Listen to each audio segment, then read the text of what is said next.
Ever since people have started connecting Glitchtrap and the Mimic, I've always been curious, what did the Mimic actually see that causes it to mimic this Glitchtrap character? See, the Glitchtrap costume is likely from Fazbears' family diner. It very closely resembles the cartoony character that we see on the poster here. I don't believe this is a Springlock suit, I think this is literally just a costume. What would cause the Mimic to create such a character in the FNAF VR game, and then replicate what seems to be a perfect reenactment of luring somebody behind the stage, stuffing someone into a Fazbear suit? So the whole stage thing, stuffing them in the suit, we could easily argue that that's just part of what Fazbear Entertainment wanted the game to be. But as far as Glitchtrap's concerned, that was not supposed to be there. That was not part of the game. And Fazbear had to put a liability notice on the game because of things like this. They knew it was there, but they didn't create it. So that behind us, there's a few things I'd like to discuss. First of all, the MCI takes place after Fazbear's family diner, so that can't be what the Mimic saw. And we don't see the Mimic anywhere in the first few FNAF games either. But let's think about something else. Let's go back to Happiest Day minigame. When the Happiest Day minigame takes place,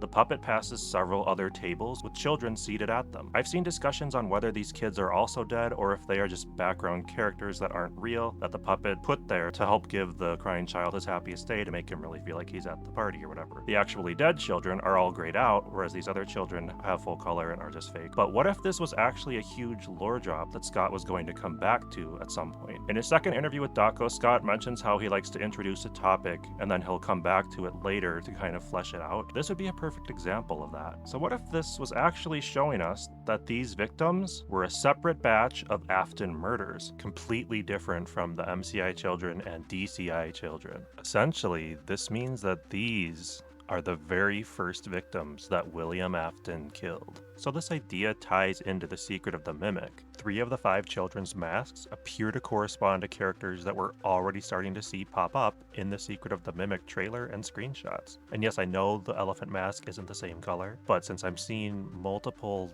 costumes and such of the same character in the trailer and the pictures that we have so far, I'm just assuming that that color is going to show up. Which again means that this is a completely different set of kids who were stuffed into animatronic suits, and so what I'm presenting here is that this event is what the Mimic saw. We know the Mimic saw some sort of hide and seek game or something that it misinterpreted. This could very well be the Glitchtrap costume being worn by someone and seeking out these children, killing them, hiding the bodies in the mascot animatronic suits, and with the knowledge we have that the Mimic began imitating people, it likely saw this happening and began to mimic this behavior. This explains why by the time Edwin goes missing, the Mimic has stuffed other employees into mascot suits, as it's already learned this dangerous act. He's simply mimicking what he saw Afton do. Could this be what Fazbear redacts when they send people in to retrieve the Mimic? This is perfectly in character for Fazbear to just try to sweep this incident under the rug and be done with it, and while I think they were eventually able to quench these rumors, I don't think that was the case early on. To further support this idea, when teams are sent in to take care of the problem at Edwin's factory, one of the crew members that goes in is very afraid to actually take the assignment, was debating whether to quit the job. They had heard stories. To quote the book directly, Harry had told Dominic he debated whether to quit the job rather than take the assignment. "What are you afraid of?" Dominic had asked, resisting the urge to laugh at his friend. "I've heard stories," Harry had said. "What stories?" Harry had shaken his head. "My mom always says that talking about something gives it more power." Dominic had snorted at the superstitious idea. Now, however, he wondered what Harry had heard. What was so bad that Harry didn't want to give it more power?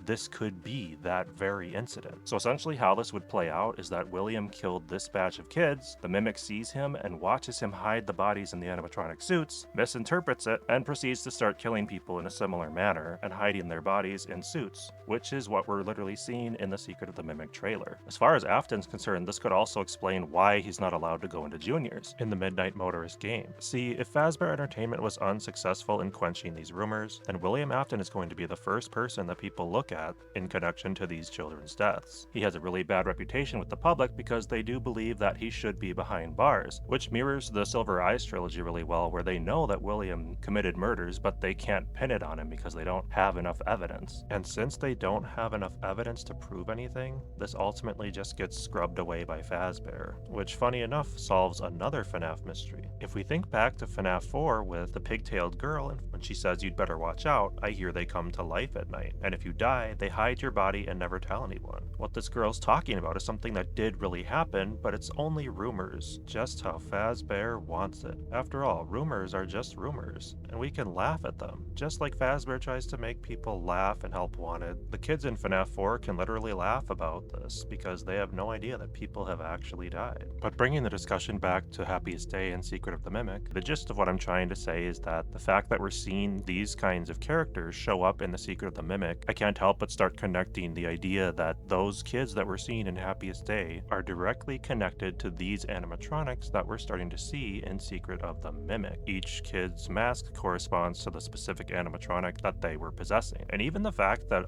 all of the characters in the Happiest Day minigame are wearing masks kind of points me back to this building that we're now seeing with the Help Wanted 2 update, where it literally has gifts and masks. Like, masks are a big topic here. And I know somebody's going to ask me about, well, what about Chica saying, I was the first, I've seen everything? Personally, I think she's talking about the MCI. She's simply referring to the kids that we've known so far on this journey. She wouldn't have known about a separate batch of kids from earlier. Or maybe that's Scott's one retcon. Who even knows? That being said, it's just a theory, don't hate me. Thanks for watching, have a good one.